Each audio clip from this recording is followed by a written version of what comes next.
UAE-യിൽ September 1-ന് ശേഷം താമസ visa ചട്ടങ്ങൾ ലംഘിച്ച വ്യക്തികളെ പിഴയിൽ നിന്നും ഒഴിവാക്കാനുള്ള ഗ്രേസ് പീരീഡിൽ ഉൾപ്പെടുത്തില്ല.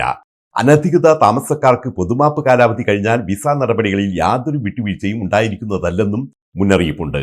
നിയമലംഘകർക്ക് അവരുടെ പദവി ക്രമപ്പെടുത്താനുള്ള അവസാന അവസരവും ഉപയോഗപ്പെടുത്തിയില്ലെങ്കിൽ പിന്നെ പിഴയിൽ നിന്നുള്ള യാതൊരു ഇളവുകളും ഉണ്ടായിരിക്കില്ല. രാജ്യത്തേക്ക് വീണ്ടും പ്രവേശിക്കുന്നതിൽ വിലക്ക് ഏർപ്പെടുത്തുന്നതുമായിരിക്കും. സെപ്റ്റംബർ 1 ആരംഭിച്ച പൊതുമാപ്പ് കാലാവധി ഡിസംബർ 31-ന് അവസാനിക്കും. അത് കഴിഞ്ഞാൽ ഉടൻ അനധികൃത താമസക്കാരെ കണ്ടെത്തുന്നതിനുള്ള ശക്തമായ പരിശോധനകൾ ആരംഭിക്കുമെന്നും മുന്നറിയിപ്പുണ്ട്. ഇന്ത്യൻ രൂപയ്ക്ക് റെക്കോർഡ് തകർച്ച. 84 രൂപ 43 പൈസയാണ് ഇന്ന് ഒരു $ന്റെ മൂല്യം. 23 രൂപ 1 പൈസയാണ് ഇന്ന് ഒരു UAE ദിർഹത്തിന്റെ മൂല്യം. ചരിത്രത്തിൽ ആദ്യമായാണ് ഇന്ത്യൻ രൂപയുടെ മൂല്യം ഇത്രയും ഇടിയുന്നത്.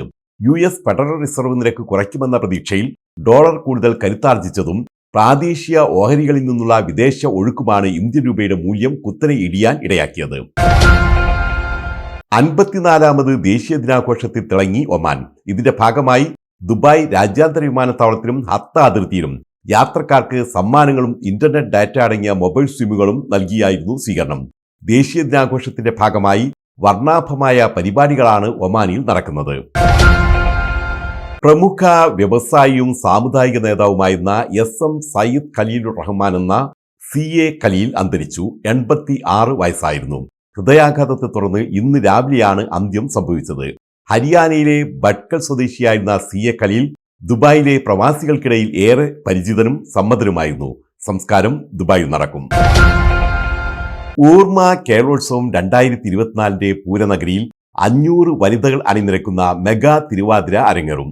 ഓർമ്മ അംഗങ്ങളായ വനിതകളെ കൂടാതെ UAE-യുടെ വിവിധ ഭാഗങ്ങളിൽ നിന്നുള്ള മലയാളി സംഘടനകളും കൂട്ടായ്മകളും കേരളോത്സവം മെഗാ തിരുവാതിരയുടെ ഭാഗമാകും. ഡിസംബർ 1-ന് വൈകുന്നേരം 3 മണിക്കാണ് മെഗാ തിരുവാതിര അരങ്ങേറുന്നത്. UAE ദേശീയ ദിനാഘോഷത്തിന്റെ ഭാഗമായി ഡിസംബർ 1-2 തീയതികളിൽ നടക്കുന്ന ഓർമ്മ കേരളോത്സവത്തിന്റെ പൂരനഗരി ദുബായ് കിസൈസിലെ അമിറ്റി സ്കൂൾ അങ്കണത്തിലാണ് ഒരുങ്ങുന്നത്. 2 ദിവസവും വൈകിട്ട് 4 മണി മുതൽ ആഘോഷ പരിപാടികൾ ആരംഭിക്കുമെന്ന് സംഘാടകർ അറിയിച്ചു.